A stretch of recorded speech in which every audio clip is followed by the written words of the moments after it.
Welcome back to Misfit HQ. Today we are talking about the bench press, specifically start to finish, how to do this most effectively. Now this might seem like a basic tip, but again, there are a lot of things that can go awry that can lead you to get less from this session than you otherwise would. So step number one is gonna be the setup. It's important when an athlete sets themselves up for the bench press that first they can get themselves so their eyes are directly underneath the bar. So Kyle's gonna go ahead and push that bench so that when he lies down, his eyes are directly under the bar.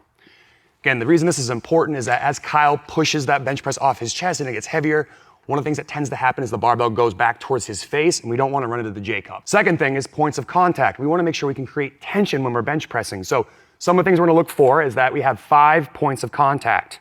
Kyle's head's going to remain down, his shoulders, his hips, and both feet for those 5 points. If you're a smaller athlete, you might need to use plates to elevate, to put your feet on so you're not floating with those feet in space, because again, we want to create tension when we're down here. Next is going to be grip. To have this transfer to most of the other lifts that we do in our sport, push presses, push jerks, split jerks, we want to keep our grip in the same natural grip we use for those movements, which means slightly wider than the shoulders where we can still create external rotation. So now Kyle's in his normal pressing grip for any overhead barbell movement. And as he unrucks the bar, we're going to notice that he's using a very particular bar for this demonstration, and that's going to be a PVC pipe.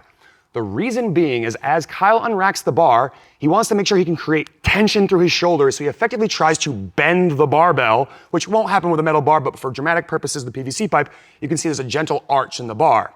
So now Kyle has unracked the bar, he's gonna bring that bar up over his chest, and as the bar comes down to the chest, you're gonna notice that the elbows track at the sides. With control, he makes contact to his chest and he presses up with speed. On every rep that he does, he maintains that external rotation, keeps the elbows in nice and tight, controls to the chest, makes a contact, and presses back out with speed. If you're someone that's brand new to this, it might feel silly to do that extra step of grabbing a PVC pipe, putting it in the rack, and doing this whole setup. But for a lot of athletes, one of the reasons they struggle with bench press is as they press, they internally rotate their shoulders, which effectively turns off a lot of the major muscle groups that we're trying to train when we bench press. So again, when it comes to setup, first things first, get the bench in the correct position so that when you lie back, your eyes are directly under the bar. After that, make sure your head, shoulders, hips, and both feet stay on the floor. Not only does it allow you to create more tension, but it's a big part of the sport. If you were doing quarterfinals last year and your hips came up, it's a no rep. So you want to train the way you want to compete. And then last but not least, create that external rotation so you have a stronger press, control the way down, press up with speed, and you'll get more from each section. If you like this video, head to Misfit Athletics, and we'll see you in the next one.